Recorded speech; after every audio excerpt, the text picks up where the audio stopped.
It's Rich, Tennessee Homestead. How the heck are you today? Uh, I didn't get a video up yesterday, and I was a little upset with myself because I'm really trying to get back to being religious with getting that Monday video up. But I made two videos, folks, and both of them are just not usable. um, Looked okay through the viewfinder, but man, oh man, I was inside the barn. Thunderstorms come up, skies went black. Got a little dark in the barn. Turned on the lights. Used the light on the little phone here I use, and still was not enough to illuminate black cows in a dark barn. And it was a pretty interesting one because the Molly had went to the vet to get herself fixed. Yeah, she came to us and told us that she didn't want to have any more puppies, and we agreed. And so off to the vet she went Saturday. So she's still in, nursing her surgery, which she kind of enjoyed because she got a good bath and defleed and, cleaned up. And she's actually got to stay in the house, which is going to be a real problem when we turn her back loose because she'll be wanting to run through the door. Um, As a matter of fact, it's kind of funny when we tried to lure her in to give her a bath, she'd stop at the door and give you a look like I'm not allowed in there.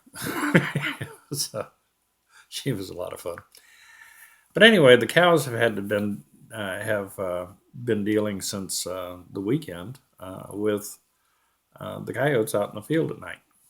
So, needless to say, Maud and Charlie Brown are definitely on in defensive mode of the calf, and I thought it'd be a good video to show folks some of the body language that a large animal like a cow uses to let you're about to step into a very dangerous situation. And Pete, my neighbor's dog, of course, looking for Molly. Uh, that scallywag. Anyway, he was down, which put Maud very much on the defensive. She was in the barn eating, and the calf was in there with her, and she was displaying all the classic signs that you get from a cow, as far as you're about to you're about to find yourself in a whole bunch of trouble.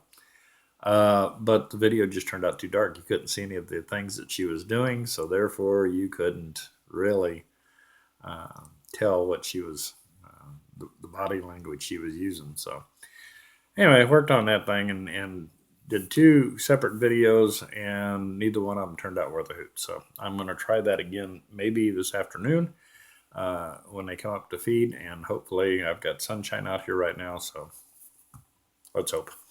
But I did want to get this up mainly to say I got so many warm Thanksgiving wishes from the folks out there, you folks, that wanted to touch base and say it really was a blessing. Thank you.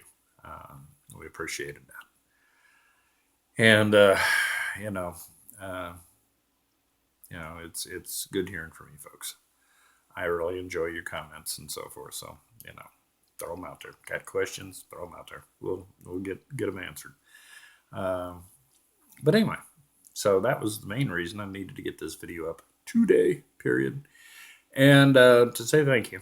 It was very much appreciated, and some of them truly were touched your heart. So, um, but anyway, I'm going to try to get that other video made for you because a lot of folks don't understand that cows, because cows are big, loving animals. They really are. Now, let me clarify that. If you take a cow and throw it out in a pasture and it's out there with other cows for, the year, and you maybe have walked over and peeked over the fence at them a couple of times, don't expect them to be big, loving animals. Okay? Because they're not going to recognize you as part of their group. Okay? Matter of fact, they may see you as an intruder, which can lead you to problems. Okay? So you need that bonding with your animals, especially the large animals, and you need to get to know them. They have a body language that'll tell you uh, what kind of mood they're in, and whether or not you need to keep two eyes on them. Or matter of fact, when I did the video with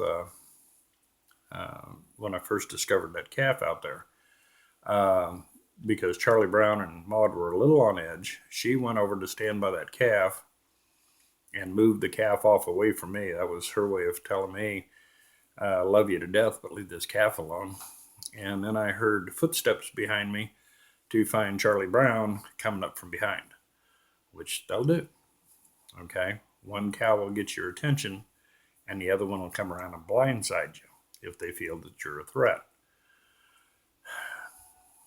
And a cow can hurt you bad, folks. A lot of people die from a cow. Okay. It's no joking matter. They will even unintentionally knock you down and step on you. And if they step on your vital organs, you're probably you're either headed to a trauma center or possibly to a coroner because they're a very heavy animal. Those hooves are, you know, like little rocks and not that big. Okay. And one step on you, they can do a lot of internal damage very quickly. Um, so, something to try to keep in mind. And that's the reason I thought this would be a good video to show um, signs to watch out for. Okay. So, yeah, well, if you're bonded with your animals, especially your large animals, they're loving animals. Um, they'll come up to be petted and, they're almost like pets. They'll still kill you, sometimes not even intentionally. Other times, if they're in a defensive mode and you're not paying attention to the warning signals they're giving you, they'll charge you. And that's a place you don't even want to be. Uh, because a lot of times they'll knock you down and then deliberately try to rear up and drop both hooves on you. Okay? Uh, Out of a 1,600 pound animal, uh, you're done. There's no other way to describe it. You're done. And it's just their natural instinct. They are still an animal. You got to kind of keep that in mind. Even though they want to be they act like sometimes a big pet dog, they're not. And there are times, and you don't know what went on in that pasture that night. They may have been battling coyotes or whatever, and uptight and tense, and they just don't want to be fooled with. And they'll warn you, leave me alone. Or in this case, leave this calf alone. Something to keep in mind.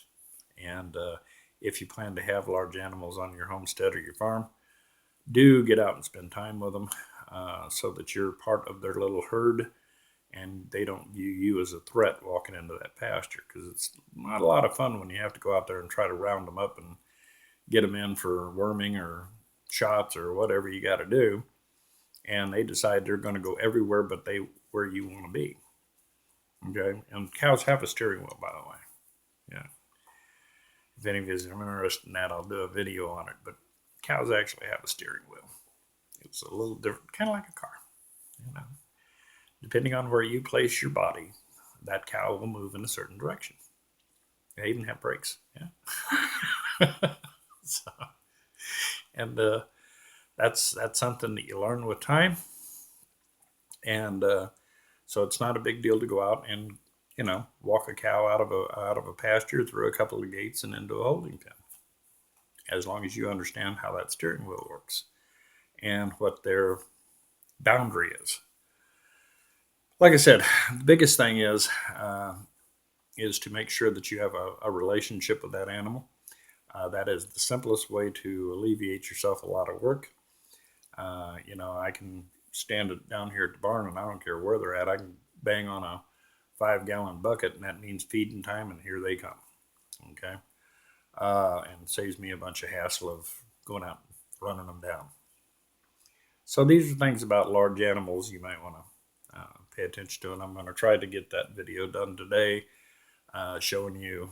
Hopefully they're in a defensive mode, and I can show you some of the warning signs you need to watch for on a cow. All animals have it. Goats, sheep, everything has a body language. Horses have body language where they're trying to tell you something of, either, man, I'm really glad to see you and come here and scratch my face, or you better stay back from me. I'm not in a good mood. And you need to know these things. Until you've learned these things, if you're thinking about buying large animals, put them in a corral area, watch them, and develop that bond while you have a tight control over them. Because otherwise it can get dangerous out there for you. It truly can. I can't over stress. A lot of people, experienced farmers, are killed by cattle. Okay? Sometimes the cow didn't intend to, other times they just might. Okay? They can get ornery. But they usually telegraph that to you. And if you're paying attention to the animals, and you really have to pay attention to all of them, you may be walking up on one cow that's standing there wanting to get its face petted and walk right past a bull or a steer that is not in a good mood. You better have been watching that one's body language too as you moved out there, because you don't want to get blindsided by them. And that happens too. So, try to get that video done today, hopefully. And, yeah. Spent about 2 hours videotaping those cows and then couldn't use a doggone bit of it. It was like, oh, that was pretty frustrating. It really was. But I wanted to get this up to mainly tell you folks, thank you so much for your warm holiday wishes, and right back at you. And I hope you had a great Thanksgiving, and I hope you have a wonderful holiday season. Spend it with your family. Don't worry about the gifts too much. Don't go in debt. Okay? And use it as a bonding time for your family. Much like you need to do with your animals. Get form up the herd again. Get everybody bonded together. So, like I said, thank you for that. I wanted to get this out there to you to say thank you. And if you haven't been over to Danny and Wanda's site over at Deep South Homestead, he did a great porch time today about the good old days, and brought back some memories, man. I remember I had an upstairs bedroom. It was actually an attic that was turned into a bedroom, and you had two windows up there. And I can't tell you the summer nights. He was talking about not having air conditioning and things of this nature, and I can't tell you the number of nights that you'd lay there and watch the curtain, just praying that maybe move a little bit to where some air was coming in. It was hot, but it's kind of funny. It was just life back then. You didn't think about that sort of stuff. It was what it was. You eventually went to sleep, and you eventually, got up the next morning. it was just life. And today, people just carry on like, oh gosh, I couldn't live without air conditioning. Yeah, you can. You're not going to be comfortable, but you can't live without it. And might try it for a few months through the summer night. Down here, we're blessed. We live in a hollow that has a pretty good breeze all summer long, and we usually don't end up turning our air conditioner on until middle to end of August. You end up running it for a couple of weeks, unless we have company come in from out of town. It amazes me that you can keep the house 73, 74 degrees just with opening the windows and the ceiling fans. And these folks come in from the city and go, how do you stand it so hot? It's like 74 degrees is not hot. Especially when you've been outside working in 100-degree weather all day. That's pretty comfy. So, the things that we think are just gotta haves are not really gotta haves. You gotta have food, you gotta have water, and you gotta have some way to keep warm in the winter. Okay, hypothermia can sit in. Not too many people, unless you're laying out in the middle of the Mojave Desert, are going to die from the heat. Especially if you've got a shady spot you can go to and things of this nature. You survive it. It's not that big of a deal. So I think we've gotten a little tender-footed over the years that people think that these things are necessities, much like our little cell phone things. They're not, folks. They're really not. And you can really cut down your cost of living when you start looking at those kind of items going, these are not necessary. I don't need these things. And start shaking them out of your life, and suddenly you find out I really don't miss that much. I have a lot of folks come down here. You guys don't watch TV? Like, no, no, we got a TV, we got a DVR player, and if we want to watch something, we'll go out and rent a movie or something, or we do it so rarely around here. We got a collection of DVDs and so forth. Half the time we just go, hey, let's watch that again. It's been quite a while. I would say probably in the last 3 years, we've maybe sat down 3, maybe 4 times and watched a movie. Just don't do it. It's not important to us. So yeah, the things you think you got to have, not necessary, not really. And and Danny was talking about the going out and hand pumping water.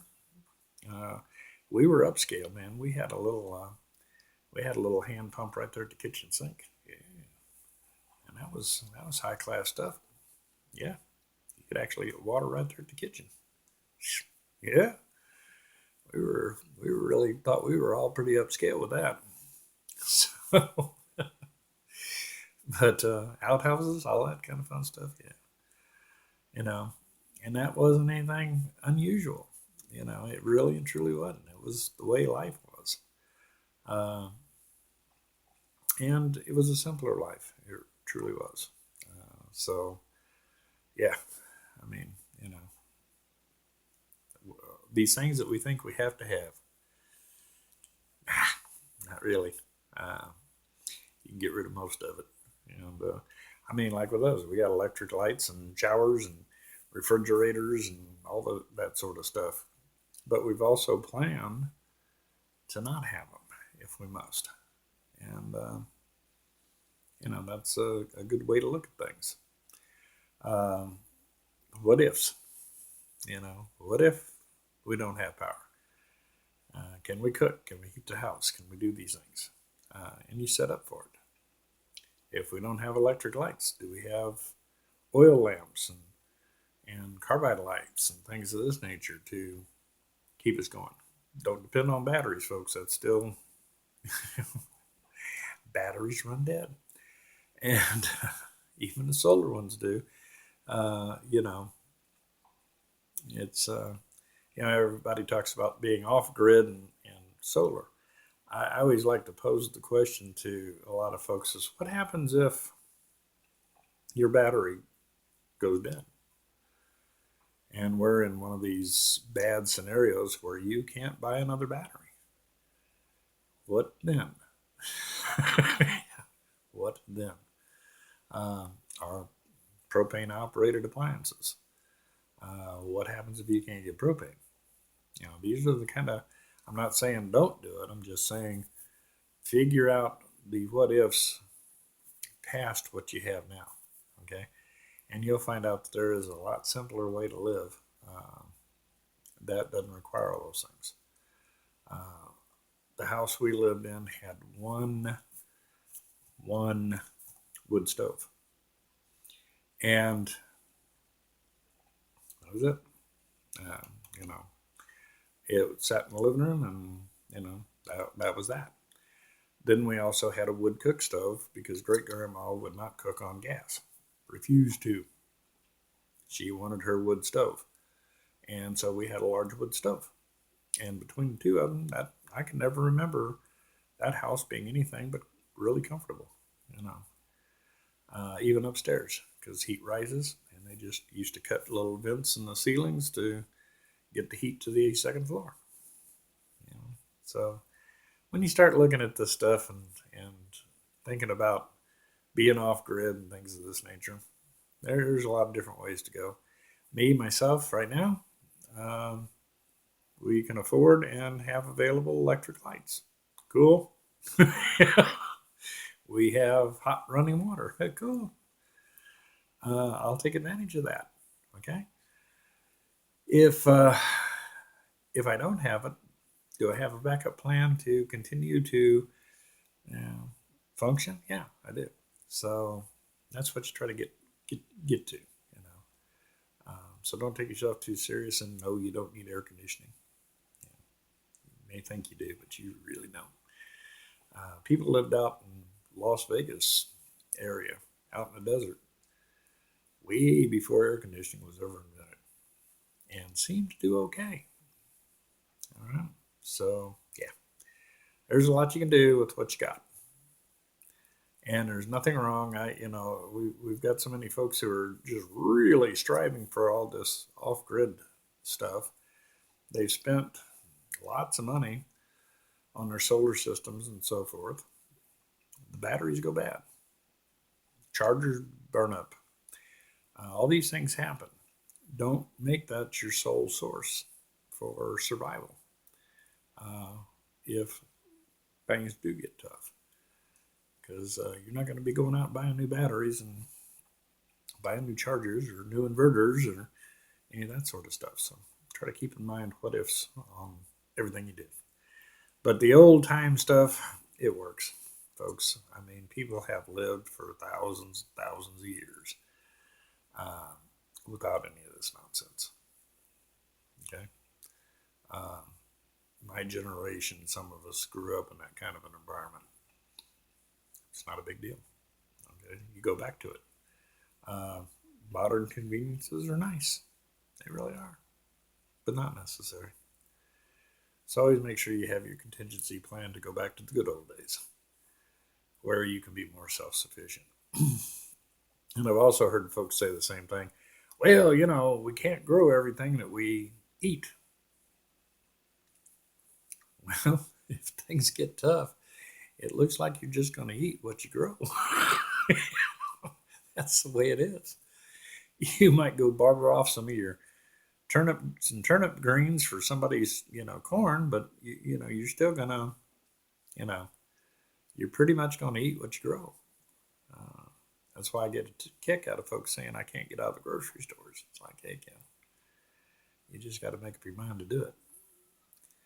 This is Rick, Tennessee Homestead. Like I said, the main thing behind this video is thank y'all. I really appreciate all your warm wishes for the holidays, and I hope you had a wonderful Thanksgiving and spent a lot of time with your family and friends. And hope you have a wonderful holiday season, and that this new year is just blessed and wonderful for you. So, you folks have a great day. We'll talk to you later. Hopefully, I can get that video done today and get some how to watch out for big animals videos out to you. We'll talk to you later.